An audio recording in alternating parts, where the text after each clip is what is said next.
Assalamualaikum warahmatullahi wabarakatuh. Kali ini saya akan memberikan tutorial bagaimana caranya menyemai biji Nepenthes dengan sistem sungkup. Tapi sebelum itu kita siapkan dulu beberapa alat yang akan kita gunakan. Pertama, tin wall yang sudah saya bolongin pakai solder. Tin wall ini sangat cocok untuk metode sungkup. Pertama karena sudah ada tutupnya dan juga warnanya bening. Kenapa saya bolongin? Karena kalau tidak dibolongin, air yang akan kita siram nanti akan terjebak di dalam wadah dan itu bisa menimbulkan bakteri.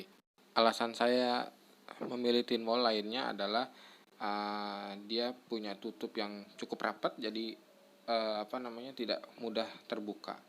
Oh ya, selain wadah, tutupnya juga kita bolongin, tapi tidak perlu banyak-banyak, hanya mungkin sekitar 4 atau 5 lubang. Selanjutnya yang kita siapkan adalah sphagnum moss. Sphagnum moss yang saya pakai ini adalah sphagnum moss chili. Sebenarnya sih teman-teman bisa pakai sphagnum moss lokal, cuman kualitas dari sphagnum moss lokal jauh di bawah sphagnum moss chili. Sphagnum moss lokal itu sangat rawan untuk berjamur, dan jika memang mau pakai itu ya harus disiram pakai air panas. Terus gimana kalau pakai sphagnum moss chili? Kalau ditanya ke saya, jawabannya opsional. Kemudian teman-teman bisa siapkan air dengan tetes rendah. Saya pakai air AC, atau bisa juga ada beberapa opsi air hujan yang paling murah, terus air RO dan lain sebagainya. Yang paling bagus itu di bawah 50. Kemudian siapin juga spidol untuk memberikan nama dan tanggal. Dan yang paling penting dan terakhir adalah biji Nepenthes-nya itu sendiri. Setelah semuanya siap, kita basahi sphagnum moss yang kering tadi dengan air TDS rendah. Kita siram agar sphagnum moss-nya basah. Tekan-tekan karena sphagnum moss yang kering biasanya agak kurang menyerap air. Jadi harus kita tekan-tekan biar airnya terserap dengan baik. Oh iya, teman-teman juga bisa mencuci dulu sphagnum moss-nya agar mineral-mineral yang terkandung di dalam sphagnum moss bisa hilang. Kalau saya sih langsung aja karena terlalu lama.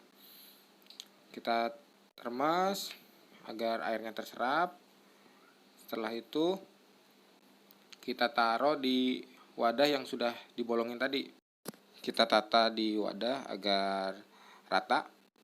Oh ya, selain sphagnum moss, teman-teman juga bisa menggunakan media semai lain, misal sekam bakar plus kokopit, kokopit doang, atau lumut hutan. Cuman berdasarkan pengalaman, sphagnum moss adalah media yang paling bagus menurut saya, walaupun memang harganya juga lebih mahal dibandingin yang lain. Mungkin biar nggak penasaran, nanti saya bikin video khusus kali ya mengenai media mana sih yang paling bagus antara sekam bakar kokopit, sphagnum moss, atau lumut hutan. Nah, ini media yang sudah saya ratakan. Sebelum kita menyemai, kita keringkan tangan terlebih dahulu. Tujuannya agar benih yang kita semai nanti tidak menempel di tangan yang basah, makanya kita keringkan terlebih dahulu. Bentar ya, kita lap, kayaknya udah kering. Kita ambil biji Nepenthes. Ini biji Nepenthes satu pot itu bisa banyak ya, menghasilkan puluhan biji. Jadi kalau misalnya teman-teman beli satu pot ya pasti bakal dapat banyak nantinya. Ini saya pakai jenis Mirabilis bercak. Mirabilis sendiri adalah jenis Nepenthes yang persebarannya itu sangat luas dibandingin jenis-jenis lainnya. Saya memilih Mirabilis untuk menyemai kali ini karena pertumbuhannya yang terbilang cukup cepat dan harganya juga murah. Ini sekedar informasi, saya jual satu potnya aja cuma 15.000, dan satu pot itu isinya bisa puluhan biji.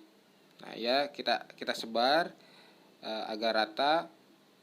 Selain Mirabilis, beberapa jenis yang terbilang cukup cepat pertumbuhannya itu ada Gracilis, ada Rafflesiana, ada Ampularia, dan silangan dari jenis-jenis yang tadi saya sebutkan.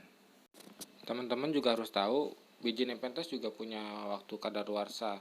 Dan menurut saya waktu kadaluarsa untuk biji Nepenthes adalah 3 bulan. Jadi setelah 3 bulan lebih baik jangan beli biji Nepenthes itu karena kesempatan untuk tumbuhnya menjadi lebih kecil. Tapi saya punya pengalaman. Saya waktu pertama kali belajar Nepenthes beli biji Gracilis waktu itu kemungkinan udah lewat dari 3 bulan.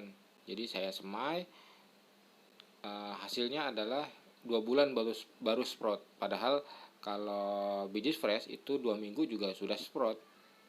Oke, sebentar lagi ini mulai rata. Nah, ini contoh yang sudah ditebar bijinya.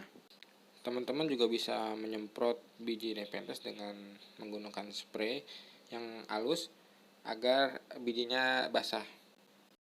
Tapi karena saya menggunakan sistem sungkup, saya nggak perlu menyemprot biji Nepenthes agar basah. Karena sistem sungkup sudah terjaga kelembabannya, jadi otomatis bakal basah sendiri. Kita tutup rapat, setelah itu kita beri nama dan tanggal agar tidak lupa. Tujuannya agar kita tahu nih usia bijinya itu kapan dan nama bijinya itu apa. Karena kalau misalnya dari semai bentuk jenis-jenis Nepenthes itu sama semua. Ntar ketika usia 4-5 daun baru kelihatan tuh mana jenis Mirabilis, mana jenis Rafflesiana dan lain sebagainya. Setelah selesai, biji bisa ditaruh di tempat terbuka, cuman jangan terkena sinar matahari langsung dan kena hujan langsung ya. Cukup sekian tutorial dari saya. Kalau ada salah-salah kata atau ada kekurangan mohon dimaafkan. Dan jika ada pertanyaan bisa ditulis di kolom komentar dan insya Allah saya jawab sebisa saya. Terima kasih.